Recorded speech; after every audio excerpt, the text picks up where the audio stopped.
आवाज आप ही की आप तक पहुंचाएंगे हम। गालबोट लागण्याची शक्यता आहे। आपण खाली बसून जाऊया। शाळा बंद करण्याचा कुटील डाव शासनाने रद्द करत कसे नाही। सरकारी शाळांचा खयार शासनाने रद्द। नवीन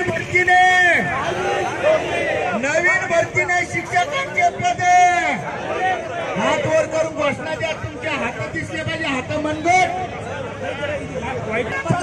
मोरे सर पटकन बसा खाली। हा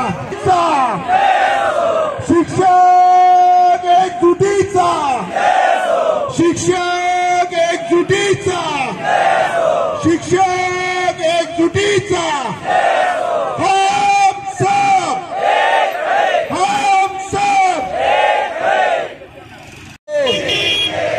छीन के लेंगे, छीन के लेंगे, छीन के लेंगे।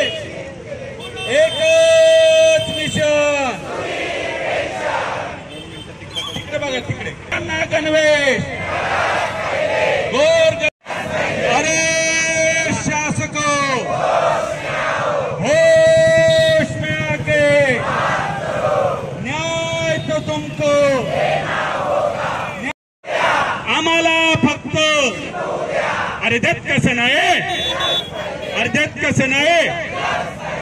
शिक्षकांना न्याय खाजगी करण्याचा डाव या ठिकाणी आहे आणि खाजगी करण्याच्या 10च्या आतमध्ये पटसंख्या असलेल्या शिक्षकांच्या शाळेवरती कंत्राटी पदभरती या ठिकाणी शासन करत आहे आणि कंत्राटी पदभरती करून शासन या ठिकाणी जे मूळ शिक्षण सेवक ज्या ठिकाणी सुशिक्षित बेरोजगार पडलेले आहेत त्यांना त्या ठिकाणी न्याय न देता कंत्राटी पदभरती करून या ठिकाणी शिक्षकांवरती आणि विद्यार्थ्यांवरती जाणीवपूर्वक अन्याय करतोय आणि जी पदभरती या ठिकाणी संबंधितांना कोणत्याही प्रशिक्षणाचा किंवा अध्यापनाचा अनुभव नाही आणि या सगळ्या काही गोष्टी दूरगामी या ठिकाणी विचार केला तर मला असं वाटतं शासकीय शासन या ठिकाणी खाजगीकरणाच्या वाटेने या ठिकाणी पाऊल रस्ते आहे आणि हे गोरगरीब वाडी वस्तीवरील दीनगरीब दुबळ्यांसाठी जी जिल्हा परिषद शाळा आहे ती शाळा या ठिकाणी बंद पाडण्याच्या भूमिकेमध्ये शासन या ठिकाणी प्रयत्नशील आहे।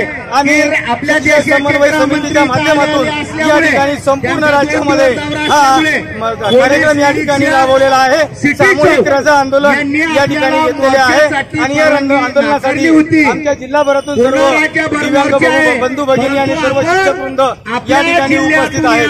धन्यवाद। बोला सर। शासन बोला शासनाने झोपेचं सोंग घेतलेलं आहे। झोपेचं सोंग घेतलेल्याला जागा करता येत नाही। जो झोपलेला आहे त्याला जागा करता येतं। शासनाने शिक्षकांच्या मागण्याबाबत नेहमीच नकारात्मक भूमिका घेतलेली आहे।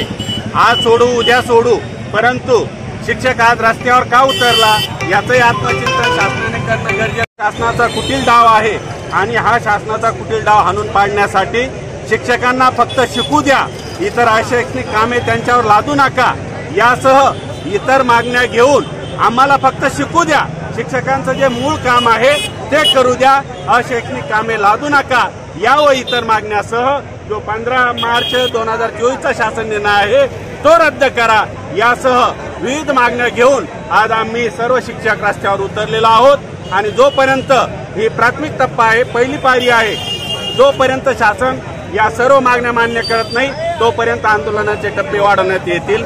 राजेश शिवाळे, जिल्हाध्यक्ष, महाराष्ट्र राज्य प्राथमिक शिक्षक संघ।